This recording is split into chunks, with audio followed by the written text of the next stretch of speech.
I wanted to know why Puss in Boots: The Last Wish was so popular. Its initial setup was guaranteed mediocrity. It was in development hell for almost 10 years. It was the sequel to a spin-off of an already abused franchise. Look how they massacred my boy. So when I heard they were making this, I sensed a desperate cash grab from DreamWorks.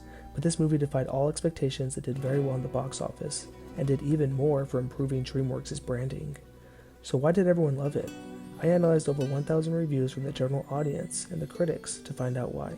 First, a brief rundown of what I did. In essence, I scraped Google reviews and Rotten Tomato reviews of the movie. Then I plugged the data into a software that looks for the most common words while removing filler words like it, and the. I found 5 things that stood out to me from the results.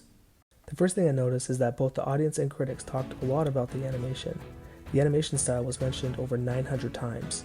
There's even multiple people comparing it to the Spider-Verse, which was highly praised for its unique take on animation.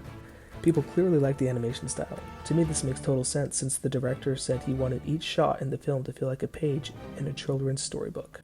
What? We all remember those fairy tale illustrated books of our youth. To be able to give the movie the look that it could come from a fairy tale book was kind of like the impetus to get in there and see what we could do. I have to say, it's very refreshing when people use visual cinematography as a tool to tell the story. I'm getting tired of Hollywood relying on the latest and greatest graphics to sell a movie. That's why movies like Avatar 1 and 2 aren't interesting to me because people only brag about the visuals. They never mention the story. The hype for the movie dies out pretty quick because the technology advances and the stories are at best mediocre.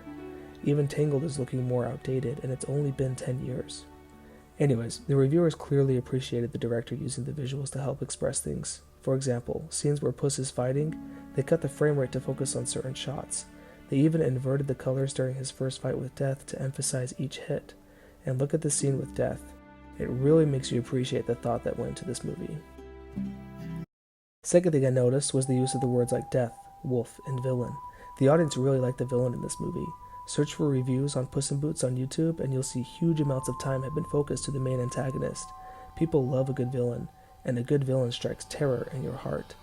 Look up the top villains in film, and characters like Darth Vader, Anton Chigurh, Hannibal, Joker, this crazy Nazi guy are almost always listed because they terrify us. We project ourselves onto our heroes and we want them to beat their villain. The more our heroes overcome, the more we think we can do it in our personal lives too. Granted, we aren't fighting actual physical embodiments of death, but we are all fighting our own ish. Puss in Boots does an excellent job of crafting a terrifying villain for Puss to overcome to the point where he doesn't even defeat him. He just shows that he respects life now, and death just walks away.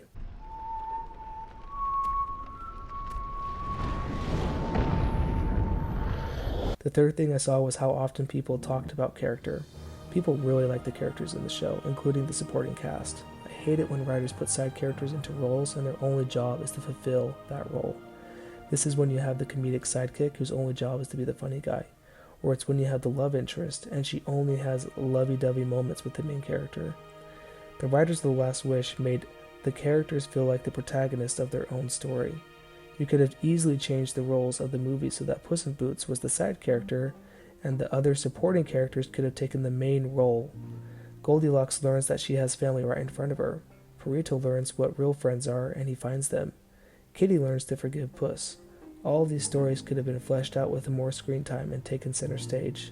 This shows that each of the characters was interesting and unique. They weren't just filling roles. Even Jiminy Cricket has a character arc where he realizes that Jack Horner is a lost cause. The fourth thing I noticed was words like humor. People clearly thought this movie was funny, and we all love humor. Even Lord of the Rings, an incredibly serious trilogy, has several moments of humor. I won't dive into this more because it's self-evident why humor is beneficial for a movie. The final thing I want to point out are words like mature and adult. Many reviews referenced how the film had several grown-up moments. I think this goes to show that you don't have to shelter kids from tough content, and it shows you don't need blood, guts, and sex to make the film more mature. I mean, Puss in Boots is literally on the run from death and is having an existential crisis. That's a pretty mature theme.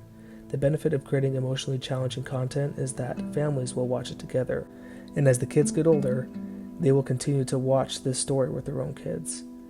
Take Lion King, for example. Lion King hits hard. It doesn't pull back the punches, and it makes you cry whether you're a grown man or a little child. When my kids want to watch it, I don't fight them, because the story and the characters still hold up to me as an adult. I think Puss in Boots is going to have the same effect. It resonates with adults and children, which will give it longevity.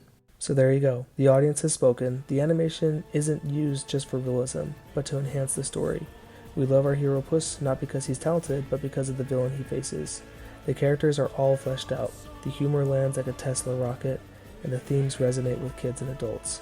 If DreamWorks just proved anything, they proved that you can quickly revitalize a dying franchise with some talented writing.